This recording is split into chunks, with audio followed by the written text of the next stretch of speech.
오늘 설교 제목은 비전이라는 제목입니다. 여러분, 무더운 여름을 잘 보내고 계십니까? 저도 올 여름에는 자다가 몇 번 깼던 것 같아요. 그리고 자면서도 이렇게 에어컨을 틀었던 적이 별로 없었던 것 같습니다. 근데 어제 저녁부터 보니까 이렇게 창문을 열면 이제 선선한 바람이 들어오는 것을 느낄 수가 있습니다. 이제 여름도 그 무더위가 한풀 꺾였구나, 그런 생각을 저만 한 거 아니죠? 여러분들도 하신 줄 압니다. 교회에서도 7, 8월 달 여름 행사가 많습니다. 무덥습니다. 여름 성경 학교가 마쳤고, 중고등부 여름 행사가 마쳤고, 청년부 수련회가 은혜 가운데 잘 마쳤습니다. 우리 장년부를 위한 행사가 이제 남았습니다. 여러분 오른쪽에 보시면 오늘부터 시작해서 여름 비전 축제다 해가지고, 잘생긴 강사 3명이 할렐루야 이게 있죠. 이제 저를 보세요. 사실 행사명을 여름 말씀 축제라고 했었는데 제가 여름 비전 축제다 이렇게 바꿨습니다.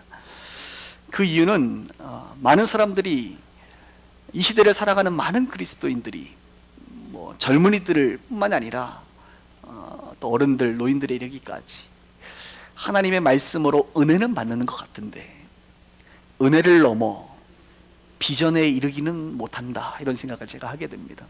하나님의 말씀은 단순히 우리 가운데 은혜를 주는 차원이 아니라 그 은혜가 우리의 심장을 박동하게 하고, 우리로 하여금 꿈꾸게 하고, 우리로 하여금 비전을 품고 살아가는 비전의 사람으로 만들어낸다는 거예요.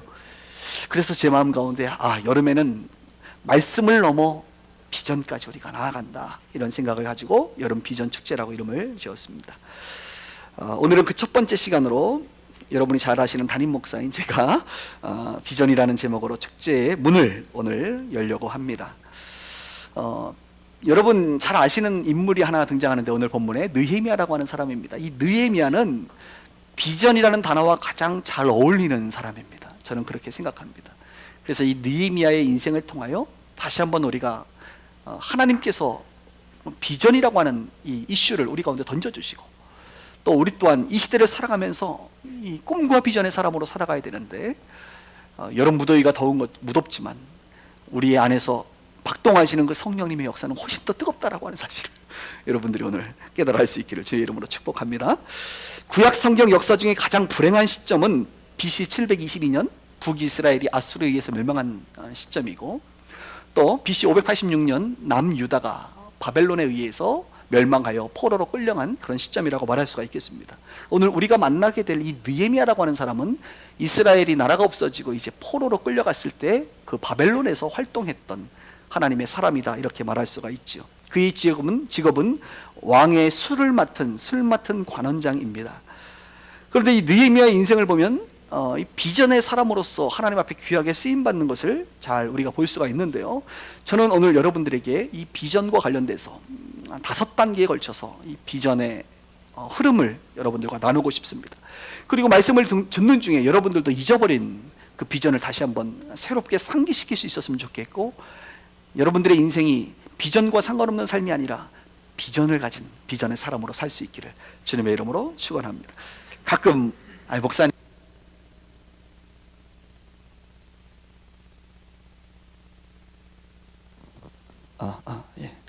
배터리 것 같아요. 이걸로 하겠습니다. 가끔 우리 젊은이들을 많이 해당되는 단어라고 생각하는 것 같아요. 목사님, 비전은 젊었을 때나 꿈꾸는 건데 지금 제 나이에 무슨 비전을 이야기합니까? 그렇지 않습니다. 우리는 죽을 때까지 비전에 사로잡혀 살아야 될 줄 믿습니다. 꿈에 사로잡혀 살아야 될 줄 믿습니다. 비전이라고 하는 것은 첫 번째로 착상 현상이 일어납니다. 착상, 비전의 착상이다, 이렇게 말할 수가 있어요. 오늘 2절부터 보면 느헤미야가 자기의 동적인 이제 동생인 하난이라고 하는 사람이 예루살렘에 다녀온 이후에 그에게 물어봅니다. 예루살렘 지금 상황이 어떻더냐? 우리 민족의 그 고통받는 백성들의 삶이 어떻더냐? 남겨진 자들의 삶이 어떻더냐? 물어봅니다. 그때 하나니가 얘기하는, 남겨진 자들은 환난을 당하고 능욕을 당하고 있습니다. 그리고 하나님의 성전은 허물어지고 있고 성문은 불타버렸습니다. 이렇게 이야기를 하는 거예요. 일반적인 사람들이 그런 이야기를 들으면 그렇구나, 참 안 됐다, 그곳에서 있는 사람들 고생하는구나 라고 생각했을지 모르겠지만, 느헤미야는 이 말을 듣는 순간 슬펐습니다. 이 말씀이 단순히 하나님이라고 하는 한 개인의 말로 들려지는 것이 아니라 이 말이 하나님의 음성으로 들려졌기 때문에 그렇습니다. 그래서 그는 그 말을 듣고 주저앉아 버려서 그곳에서 슬퍼했습니다. 성경은 말합니다. 수일 동안 슬퍼하였다. 수일 동안 슬퍼했을 뿐만 아니라 그는 금식하며 기도하게 됩니다. 그리고 5절에 보면 하나님 앞에 기도하죠. 간구하죠. 하나님, 언약을 기억하사 긍휼을 베풀어 주시옵소서 라고 그는 기도하게 됩니다. 저는 이 비전의 탄생이요, 생명의 탄생과 똑같다고 생각합니다. 생명이라는 게 어떻게 탄생하죠, 여러분? 우리가 생명으로 탄생했는데, 생명이 탄생하려면 사랑이 있어야 됩니다. 남자와 여자가 서로 사랑해야죠.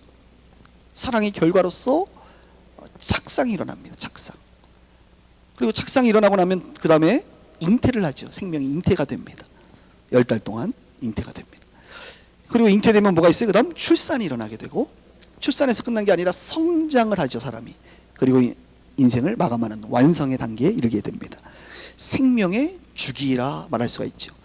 비전도 마찬가지라는 거예요. 비전도 하나님에 대한 사랑에서 출발합니다. 하나님을 사랑하게 되면 하나님께서 그 하나님을 사랑하는 사람들에게 하나님의 마음을 보여주기 시작합니다. 그래서 그 비전이 우리 영혼에 착상되기 시작합니다. 착상됐을 뿐만 아니라 10개월 동안, 어떤 사람은 몇 년 동안, 수십 년 동안 잉태를 하게 됩니다. 잉태에서 끝나는 것이 아니라 비전을 출산하게 됩니다. 눈에 보이게 됩니다. 그리고 그 비전이 성장하게 되고 완성되게 됩니다. 그런 면에서 생명과 비전은 같습니다. 하나님과 민족을 사랑했던 느헤미야에게 비전의 착상이 일어나는 시간입니다. 그는 하나님의 말씀을 들었습니다.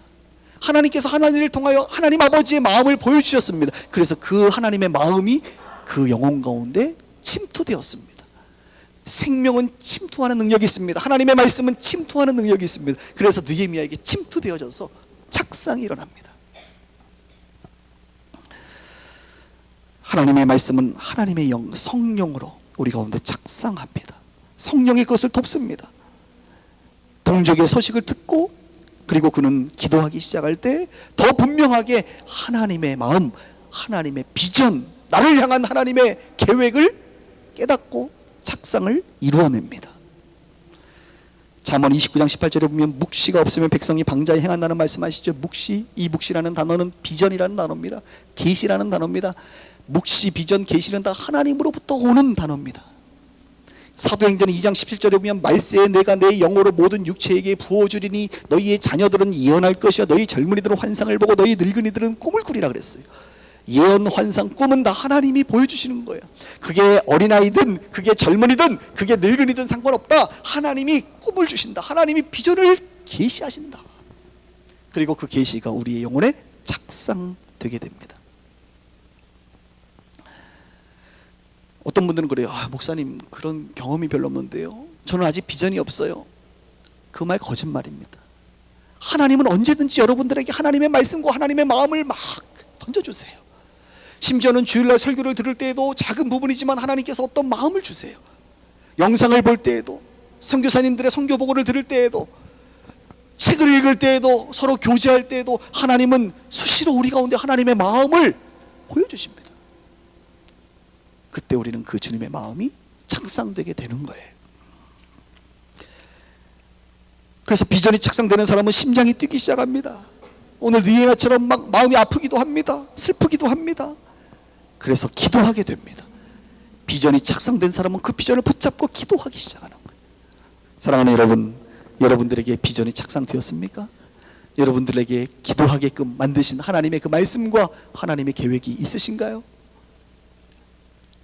적어도 여러분 세 부분에서는 있어야 돼요. 가정에서, 여러분 자녀들을 향한 하나님의 그 비전, 계획이 있어야 돼요. 자녀들을 향한 하나님의 마음을 아셔야 돼요. 교회를 향한 하나님의 마음을 아셔야 돼요. 여러분의 일터를 향한 하나님의 마음을 아셔야 돼요. 하나님은 말씀하세요. 말하지 않을 뿐이 아닙니다. 말씀하세요. 내가 너희들 자녀들을 이렇게 사랑한다. 내가 너희 자녀들이 이렇게 자라기를 원한다. 여러분 자신을 향해서 하나님은 늘 말씀하시는 분이세요. 비전의 착상이 이루어집니다. 오늘 느헤미야는 비전의 착상을 경험합니다. 두 번째, 비전의 착상이 일어나면 비전의 잉태가 돼요. 비전의 잉태가 일어납니다. 아이가 이제 잉태되려면 10개월이 필요합니다. 그런데 오늘 느헤미야는 4개월 만에 비전의 잉태에서 출산까지 나타납니다. 우리가 읽지는 않았지만 6절 이하에 보면 비전을 받은 사람은 기도하게 됩니다. 그는 4개월 동안 기도합니다. 하나님의 언약을 기억합니다. 하나님 앞에 은혜를 간구합니다. 그리고 자신의 지금 직업적 환경을 깨닫게 되는 거예요. 하나님, 내가 지금 왕 앞에 술 맡은 관원장이지 않습니까? 지금 내가 이곳에 있는 것은 하나님의 선한 계획, 하나님의 뜻이 있는 것 아닙니까? 라고까지 그는 깨달아 버립니다. 여러분, 이게 굉장히 중요해요. 여러분들이 지금 있는 위치에서 내가 왜 지금 이곳에 있구나라는 것을 깨닫는 것이 비전의 잉태에서 일어나는 일입니다. 여러분, 왜 빛과 소금의 교회에 계시나요? 여러분은 왜 이 시대 속에서 이곳에서 이렇게 살아가고 계시나요? 어제 신방했던 분하고 이제 가정에서 얘기하다 보니까 원래 갈매동이라는 데는 알지 몰랐는데 갈매동에 이사를 왜 갈매동에 오셨나요? 그냥 우연이 아니란 말이에요. 하나님께서 인도하심을 알고 있더라고요. 보니까 내가 있는 위치에서 왜 내가 지금 와 있는 거야 여기? 느헤미야는 내가 왕 앞에 술 맡은 관원장이라고 하는 자기의 신분과 하나님의 비전이 잉태를 이뤄 나가고 있는 거예요. 그래서 이 잉태 기간에는요, 여러분, 임신을 우리가 하게 되면 상태를 잘 유지해야 되잖아요. 잘못하면 큰일 나요. 그 아이를 계속 잘 품고 안에서 그 아이에게 영양분을 주면서 그 아이가 생명이 잘 만들어지도록 하는 게 이제 잉태했을 때 해야 될 일인데, 비전도 마찬가지라는 거예요. 착상이 이루어지고 나면 잉태 단계로 넘어가게 되고, 그때는 기도를 계속해야 돼요. 기도를 하면서 구체적인 기도의 영양분을 주면서 구체적인 준비를 해야 되는 거예요. 그것이 잉태 단계입니다. 그런데 많은 사람들, 정말 많은 사람들은 이 잉태했지만 유산해버립니다. 비전을 유산시켜버려요. 아이가 생겼을 때 유산한 경험을 여러분 있으신가요? 또 주변 사람들에게 들으셨나요? 비전도 마찬가지. 비전도 유산이 일어납니다. 많은 사람들이, 저는요, 많은 사람들이 하나님으로부터 비전을 받아요. 착상이 돼요. 꿈을 꿔요. 가슴이 뛰어요. 그런데 한 달이 지나지 않아, 두 달이 지나지 않아 그 비전이 사라져버리는 것을 너무나 또 많이 봅니다. 나는 기억하는데 자기도 기억하지 못할 정도로 사라져버려. 그럼 하나님은 또 유산이 되면 그냥 끝나나요? 두 번, 세 번 하잖아요. 계속 아이를 갖잖아요. 또 비전을 주세요. 또 착상이 일어납니다. 그런데 어느 순간 이 비전이 또 유산돼 버려요. 그렇게 비전을 출산하지 못하고 유산된 상태로 살아가는 많은 사람들을 보게 됩니다. 느헤미야는 4개월 동안 금식하며 기도하면서 잉태, 출산을 준비하였습니다. 그리고 그는 단순하게 그냥 막연하게 생각한 것이 아니라 구체적으로 준비했어요. 성벽 재건을 위한 설계도를 만들었고, 인력을 어떻게 배치할지 인력을 구성하는 것을 다 마쳤고, 심지어는 장비와 그 어떤 그 자재들을 실어 나를 그 통관 절차까지 그는 다 마스터했어요. 다 준비해놨어요. 4개월 동안 말이죠. 사랑하는 여러분, 하나님이 주신 비전, 말씀, 그 꿈을 지금 여러분 품고 계시나요? 계속 기도하고 계시나요? 계속 구체적으로 준비하고 계십니까? 많은 경우 준비되지 않으면 자연스럽게 비전의 유산이 이루어져요. 또한 준비되지 않으면 출산의 기회가 주어지지 않아요. 다 만삭이 될 때 출산하는 거예요. 이 비전의 잉태도 만삭이 돼야 출산하는 거예요. 세 번째 단계는 비전의 출산입니다. 착상이 되고 잉태가 되고 이제 출산하는 날, 느헤미야는 4개월 후에 왕 앞에 섭니다. 자기도 그날이 출산하는 날인지 몰랐어요. 근데 얼굴이 이제 4개월 정도 여러분 금식하면요, 사람이 이제 몰골이 이제 상태가 조금 안 좋아져요. 그러니까 수심이 깊은 거예요. 그랬더니 왕이 말하는 거예요. 느헤미야에게, 어찌하여 얼굴이 그렇게 수심이 가득하느냐. 그때 느헤미야는 놀랐습니다. 왜냐하면 왕의 심기를 건드리는 것은 그건 죄거든요. 그래서 두려웠어요. 왜 얼굴이 이렇게 근심이 많으냐? 그랬더니 얘기를 하는 겁니다. 민족의 아픔들을 이야기를 쭉 하는 거예요. 그때 왕은 이 느헤미야를 책망하지 않고 오히려 걱정합니다. 그리고 염려를 합니다. 그때 왕이요, 해고하는 것이 아니라 느헤미야를 오히려 느헤미야가 이렇게 말합니다. 내가 무엇을 원하느냐. 야, 왕이요, 선물을 주려고 하는 것 같아요. 가끔 예수님께서 이렇게 예수님 앞에 찾아오는 사람들한테 예수님 뭐라 그랬어요? 내가 무엇을 원하느냐 이렇게 말씀하셨거든요. 그때는 여러분 딱 얘기하셔야 됩니다. 에? 주님 이거요, 딱 말씀하셔야 돼요. 오늘 왕이 내가 무엇을 원하느냐 그랬더니 느헤미야는 순간적으로 그때 잠깐 하나님 앞에 기도합니다. 기도하고 나서 뭘 합니까? 브리핑을, 지금 우리에게 브리핑을 합니다. 프레젠테이션을 해요. 이게 뭐예요? 출산의 타이밍이구나 라는 것을 그는 깨달은 거예요. 그래서 왕 앞에 쫙 얘기를 하니까 왕이 어떻게 합니까? 오케이, 그렇게 내가 도와줄 테니까 해봐, 이렇게 결론이 났습니다. 드디어 느헤미야가 품었던 비전이 세상 가운데 출산을 하게 됩니다. 여러분, 출산의 타이밍을 여러분이 잘 아셔야 돼요. 가끔 그 타이밍을 먼저 하면 여러분 아이가 먼저 태어나면 안 되잖아요. 미숙아가 될 가능성이 높습니다. 또 이제 만삭이 돼서 태어나야 되는데 태어나지 않으면 안 돼요. 그래서 우리가 제왕절개를 하는 거예요. 곤란합니다.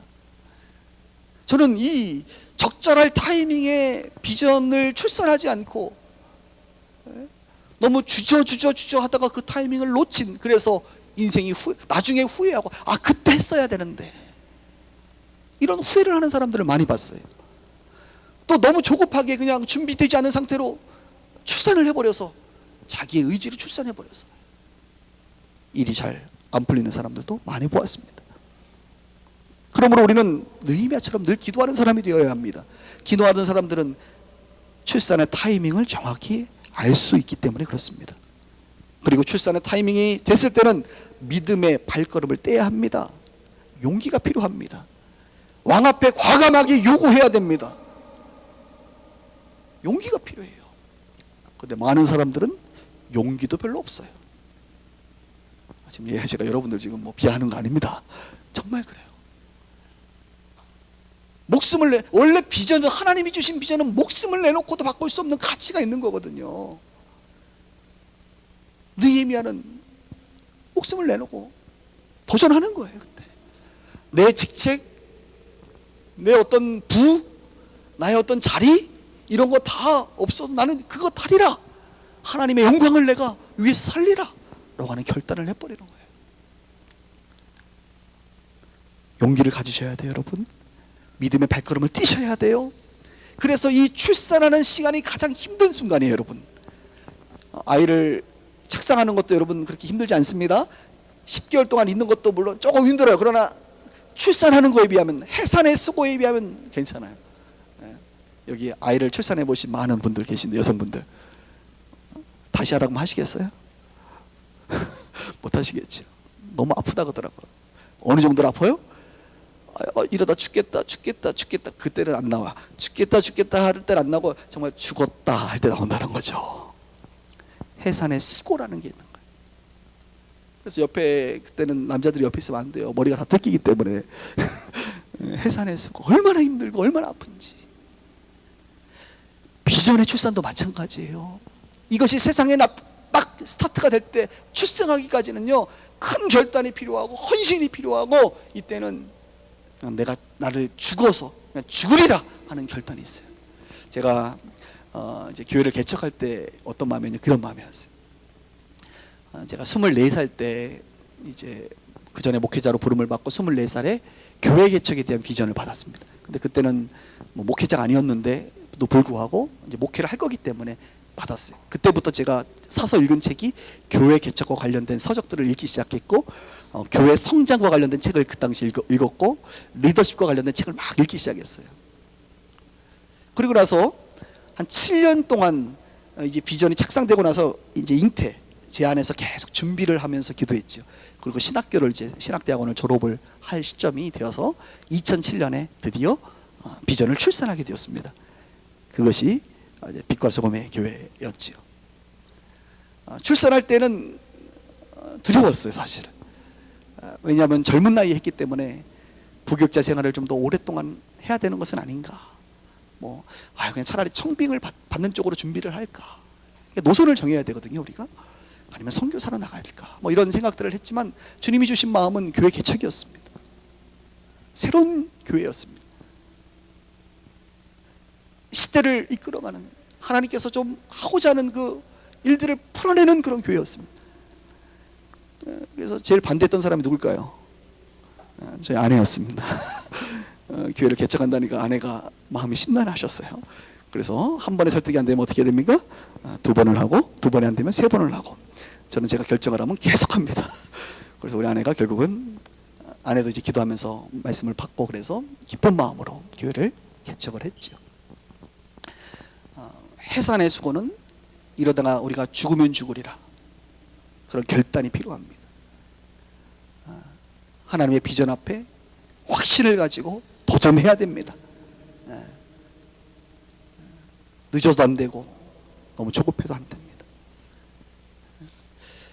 비전의 출산이 이루어지고 나면 그 다음에 4번째로 비전의 성장이 이루어지고 5번째는 완성이 되는데요. 오늘 느헤미야가 출산하고 나서 무려 52일 만에 성벽 재건을 완성합니다. 52일이요 여러분, 짧은 시간 같지만 그 시간 동안 별의별 일이 다 있어요. 방해꾼들이 있고, 불평불만하는 사람이 있고, 또 순정적으로 일하는 사람이 있고, 무슨 52시간 근무가 아니냐 이러면서 막 이교대 하니까 막 밤낮으로 일 시키니까 막 화내는 사람들이 있고, 별의별 사람들이 다 있어요. 그래도 느헤미야는, 원래 사람은 자기가 힘들면 불평하게 돼 있거든요. 이 인간의 본성입니다. 이스라엘 백성들도 광야에서 다 그랬어요. 그래서 저는 사람들이 힘들 때 불평하는 것은 자연스러운 일이다. 물론 안 그랬으면 좋겠지만 다 그럴 수밖에 없는 게 인간의 본성이구나, 이런 걸 느껴요. 목회하면서도 마찬가지예요. 여러분들이 하는 사업을 하든 장사를 하든 직장을 다니든 가정을 이끌어가든, 여러분 출산해서 이제 성장하는 그 과정 속에는 별의별 일이 다 있습니다. 느헤미야는 대적하는 사람도 있고요, 불평하는 사람들 너무 많고요, 또 순종적으로 같이 따라가주는 사람도 있었어요. 그러나 그는 사람들의 비율을 맞춰가면서, 물론 잘 설득해 나가면서 마지막에 52일 만에 짧은 시간 안에 성벽 재건을 완성합니다. 거기서 끝나지 않아요. 그는 다시 돌아가서 2차 귀환, 3차 귀환을 이끌어내고 결국에는 예루살렘의 공동체의 말씀 회복과 공동체의 회복까지 이루어납니다. 다른 말로 종교 개혁과 사회 개혁까지 이루어냅니다. 비전은요, 출산하고 나면 우리가 아이들을 태어나게 한 다음에 잘 길러내지 않습니까? 저는 이제 요즘 젊은이들이 결혼 안 하고 출산 안 하는데 그 이유는 좀 알 거는 같은데, 공감은 되지만 동의는 하지 않습니다. 제가 이런 얘기를 해요. 우리 특히 여성분들에게 오늘 위로합니다. 아이를 낳는 순간 여성분들 30년이 매여요. 누구한테? 그 아이한테. 30년은 좀 너무했나? 좀 잘라드릴게요. 20년 매입니다. 아이가 태어나면요, 태어나서부터 고등학교 졸업할 때까지 어느 분은 그 아이 픽업하다가 인생 끝나. 차로 라이딩 하다가 데려다주고 데리고 오고 하고 데려다주고 그러니까 이게 픽업 인생이야. 그러니까 이제 여성분들이 이게 내 인생이 뭔가, 이게 애들 데려다주고 데려두고 밥 해주고 간식 주고 이거 다 끝나나? 20년, 애를 낳고 나면요 20년 동안 그렇게 그 일을 해야 돼요. 근데 그 일이 굉장히 가치 있는 일인 줄 믿으시고 계속 잘하시길 바랍니다. 20년이 너무 조금 자유로워요. 여기 지금 자유로우신 분들 계시죠? 할렐루야. 이제 자유로워서 여행도 다니시고 애들 밥 안 해줘도 알아서 먹고 픽업 안 해도 되고 그런 분들 많이 계세요. 20년을 돌봐요. 목사님, 이제 제 막내가 6살인데 14년 남았습니다. 목사님, 이제 중학생인데 이제 얼마 남았습니다. 저희도 3년 남았어요. 제가 우리 아내한테 3년, 당신의 20년을 우리 딸에게 헌신하는데 나도 마찬가지고 3년 남았어요. 3년 후에 진정한 자유를 허락할 테니 3년만 고생하게. 화나죠, 이런 얘기하면. 저도 같이 이제, 저도 픽업해요. 맨날 픽업 하는데 성장하도록 하는 데까지 수고해야 돼요. 어렵습니다. 불평이 있고 원망이 있고, 그렇게 키워줘도 원망이 있고요, 불평이 있어요. 더 바라고요. 10가지를 잘해줘도 1가지 서운하면 서운한 거고요. 느헤미야가 다 강제로 데리고 왔습니까? 자발적으로 따라올 사람 따라오라 그랬더니 다 자발적으로 따라왔어요. 조금 힘드니까 출애굽할 때 따라오라고 하니까 다 알아서 따라온 거지, 눌러 앉은 사람 눌러 앉았겠죠. 근데 옛날의 은혜는 다 잊어버리는 게 인간이더라고요. 느헤미야가 그런 고통을 경험했습니다. 그러나 그는 포기하지 않고 비전을 성장시킵니다. 이 비전의 성장을 계속 이루려면 여러분, 오늘 여러분들에게 지혜를 몇 가지 알려줄 텐데, 첫 번째는 지속적인 수고를 하셔야 돼요. 한 번에 쓰는 게 아니라 지속적인 수고를 해야 돼요. 아이를 키울 때도 지속적인 수고, 목회자가 교회를 목회할 때도 지속적인 수고를 해야 합니다. 이건 여러분이 장사를 하더라도 지속적인 수고를 하셔야 돼요. 두 번째, 위기를 극복하셔야 돼요. 오늘 느헤미야가 위기가 있을 때 포기하지 않았습니다. 위기를 잘 극복했습니다. 하나님이 주신 지혜와 능력과 힘으로 위기를 극복하는 거예요. 여러분 자녀들 양육하다 보면 위기가 와요, 안 와요? 많이 와요. 그때 위기를 하나님의 지혜로 극복하셔야 돼요. 목회하다 보면 위기가 와요, 안 와요? 늘어옵니다. 파도가 밀려오듯이 들어옵니다. 한 주마다 분위기가 달라져요. 그래서 어떨 때는 제가 당황스러워요. 주일날 이렇게 예배 딱 드리면 어떻게 이렇게 한 주 만에 성도들이 이렇게, 분명히 지난주에는 굉장히 충만하신 것 같은데 한 주 만에 다들 이렇게 다운이 되어 계시는지. 그래서 매 주일이 전쟁이에요, 저는. 그래서 오늘 막 제가 이렇게 원고 없는 애드립도 가끔 넣는 게 여러분들의 다운을 좀 업시키려고 막 매주마다 전쟁이라니까. 어떨 때는 이건 뭐 조울증도 아니고 다들 성도들이 어째 이렇게 그냥 다운됐다가 올라갔다가. 그래서 목사님들이 한 주를 교회 못 비우는 거예요. 비웠다가 교회 어떻게 될까 봐. 그죠? 네. 여러분 자녀들 마찬가지죠? 며칠만 자녀들 그냥 손 놔보세요. 아이들 흐트러집니다. 학업 안 챙기고 놔보세요. 아이들 딴 생각합니다. 지속적인 수고와 위기가 올 때마다 극복하셔야 돼요. 그리고 지도자, 그 리더는요, 여러분들이 그 일을, 비전을 받은 그 여러분 자신들은 성장하셔야 돼요. 이게 굉장히 중요해요. 성장. 따라합시다. 성장. 성장을 포기하면, 여러분 자신의 성장을 포기하면 비전도 멈춥니다. 그리고 혼자 못하기 때문에 나중에는 확장되면 동역자, 팀을 이루어야 돼요. 저는 요즘에 저 자신에게 가장 관심을 갖고 있는 것이 성장입니다. 물론 목회하는 것도 중요하지만 저 자신이 성장하는 게 더 중요하다고 생각해요. 그래서 공부도 시작했고 많은 분들을 만나면서 배우기도 합니다. 또 저런 분들, 강사들도 모셔서 저도 배우는 거예요. 왜냐하면 제가 성장하지 않으면 감당이 안 되기 때문에 그래요. 내 수준만큼 된다는 것을 알아요. 장사를 하든 누군가를 가르치는 일을 하든 목회를 하든 결국 우리의 그릇만큼, 우리의 수준만큼 되기 때문에 끊임없는 겸손한 배움의 자세와 성장이 필요해요. 평생 배우셔야 돼요. 오늘 이곳에 앉아 계신 분들이 이야기를 들으면서 이미 나는 비전을 출산했고 지금 성장의 단계에 진입하신 분들이 많이 계실 줄 압니다. 지속적으로 수고하시길 주님의 이름으로 축원합니다. 그러면 목사님, 수고 안 하는 사람이 어디 있습니까? 엄청 수고해요. 저 이렇게 말하는 사람도 있어요. 하나 더 얘기할게요. 수고하시는 것에서 다음 단계인 여러분 자신의 성장을 위해서 책도 좀 보시고 더 기도하시고 하나님의 지혜도 구하시고 더 그 분야의 전문가가 되셔야 돼요. 여러분이 성장하는 만큼 여러분의 비전도 성장하기 때문에 그렇습니다. 그리고 가장 중요한 것은 하나님의 은혜입니다. 하나님의 은혜가 있어요. 아무리 우리가 하려고 해도요 안 되는 부분이 있어요. 하나님의 한없는 은혜, 하늘을 두루마리 삼고 바다를 먹물 삼아도 다 쓸 수 없는 주님의 은혜가 우리 인생 가운데 부어져야만 비전이 성장하고 완성될 수 있다는 것이죠. 몇 명 좀 이야기를 할게요. 모세라고 하는 사람, 구약의 대표적으로 모세가 비전의 사람이죠. 근데 처음에는 비전의 사람이 아니라 야망의 사람이었습니다. 야망은 자기가 원하는 꿈, 비전은 하나님이 주신 꿈인데요, 자기 백성들이 고통받는 것을 보면서 40세의 애굽의 왕자로서 자기가 이 문제를 해결하겠다고, 재판관이 되겠다고 나서면서 이 문제를 풀어보려고 했어요. 그런데 우리가 아는 것처럼 왕따를 당하고 그는 도망자 신세가 되어 40세에 광야로 쫓겨납니다. 그리고 80세가 되도록 40년 동안 광야에서 고생을 하고 훈련을 받습니다. 모세는 나는 왕자로서 탁월한 교육을 받고 이스라엘을 이끌어낼 수 있는 나만이 지도자야라고 생각했지만 하나님은 너의 힘과 능력으로는 아무것도 할 수 없어라고 하는 것을 알려주시는 듯 광야로 그냥 몰아내버렸어요. 40년 동안 아마 모세는 자기의 의라고 하는 것 다 빠져버렸을 거예요. 40년이 지난 80세가 되었을 때 하나님이 이젠 자신의 야망이 아니라 하나님의 비전을 주십니다. 모세야, 너희 백성들을 애굽에서 출애굽시켜라.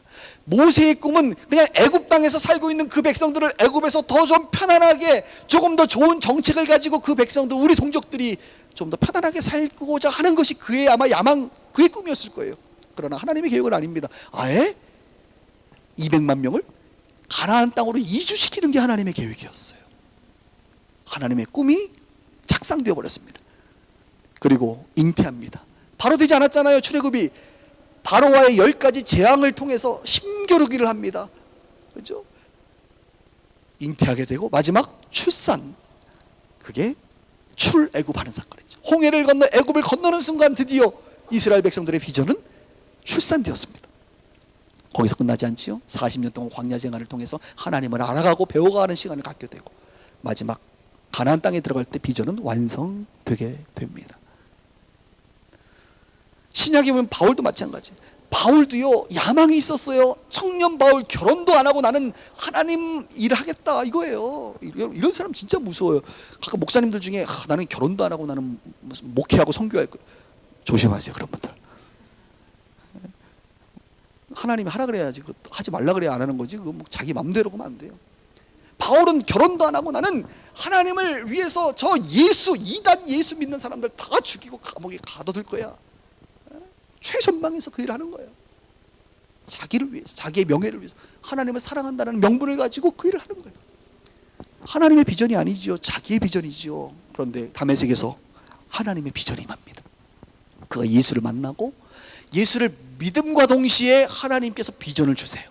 착상시킵니다. 뭐예요? 이방인의 빛이 되라. 이방인에게 복음을 증거하는 하나님의 사람으로 부르십니다. 여러분, 우리가 예수를 믿을 때 보통 비전이 임하는 경우가 많아요. 그런데 대부분의 사람들은 예수를 믿고 난 이후에 모세처럼 훈련이 좀 되고 나서, 준비가 좀 되고 나서 하나님의 비전을 받게 됩니다. 그래서 바울은 비전을 잉태하기 시작합니다. 무려 12년 동안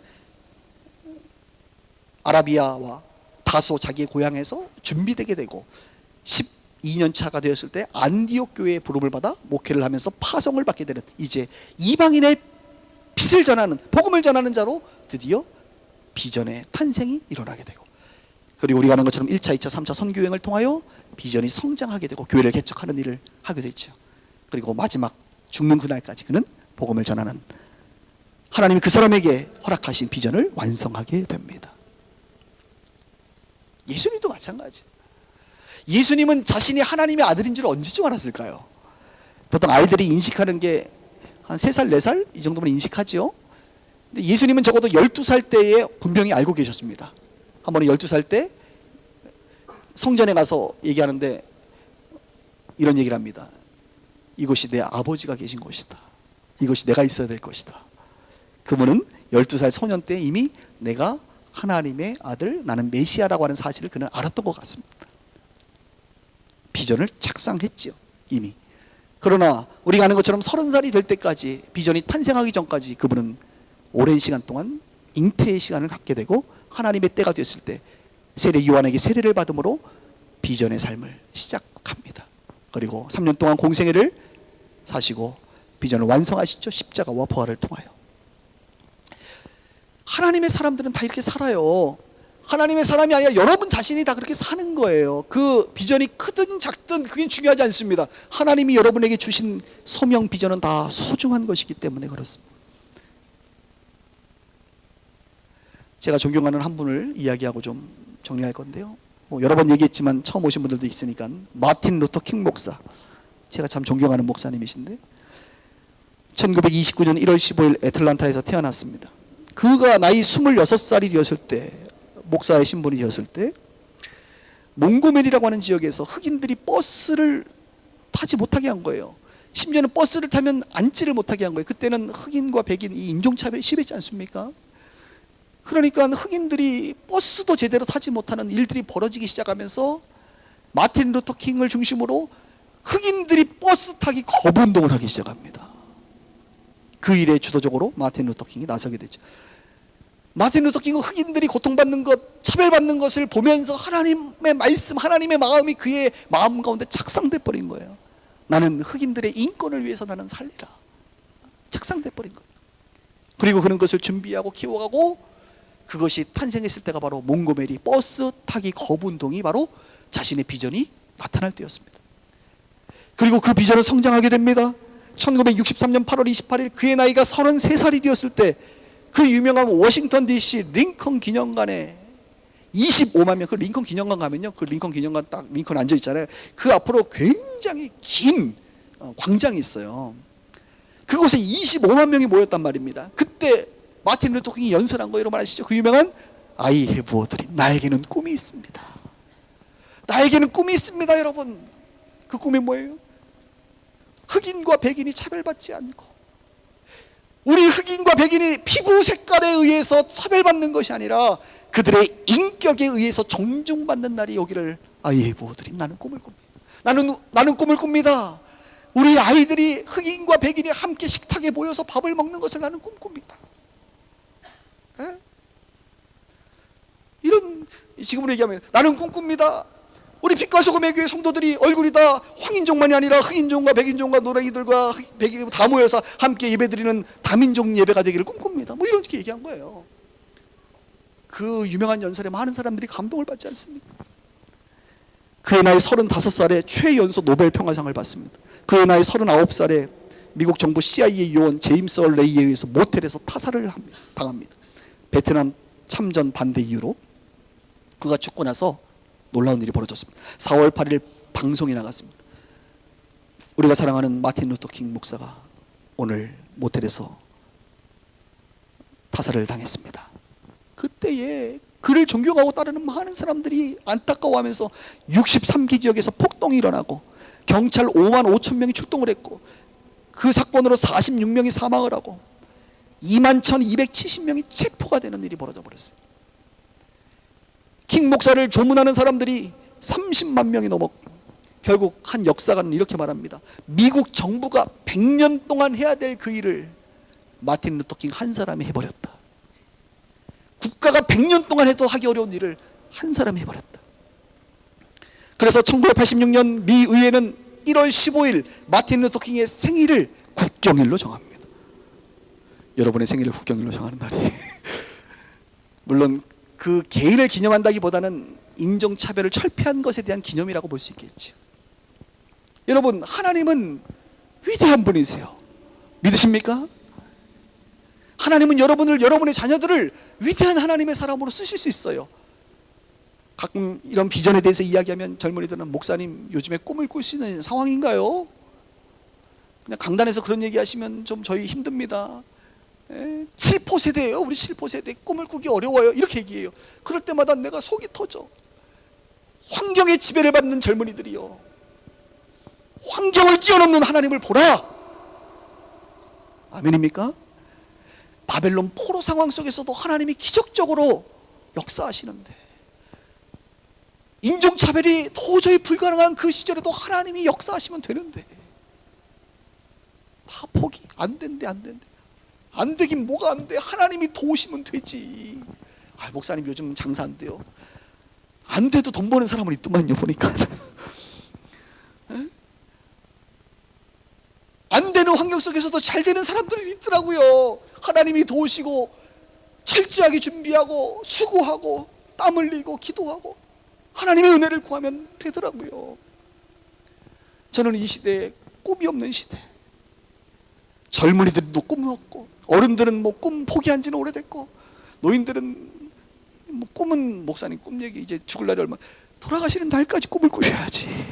잠잘 때만 꿈꾸면 안 돼요. 하나님의 꿈을 꾸셔야 돼. 가정을 향한 비전, 교회를 향한 비전, 일터를 향한 비전. 우리 빗속교회는 비전의 사람들로 가득 차길 주님의 이름으로 축복합니다. 우리 교회 아이들, 지금 한 60명의 아이들이 꿈의 사람으로 자라나기를 주님의 이름으로 축복합니다. 계속 도전할 거예요. 계속 그들에게 보여줄 거예요. 워싱턴 DC 기념관, 저기 어딥니까? 여기 누가 앉아 계세요? 링컨이 앉아있는 그 자리에 제가 데리고 가서 얘기할 거야. 얘들아, 이때 옛날에 여기서 흑인 목사님 마틴 루터 킹이 25만 명이 모여서 I have a dream을 외쳤다. 얘들아, 왜 링컨 동상의 눈이 48인 줄 아니? 하나는 이쪽을 보고 한쪽 이쪽을 보고 있는지 아니? 왜 이 링컨 대통령이 손이 하나는 피고 있고 하나는 주먹 쥐고 있는지 아니?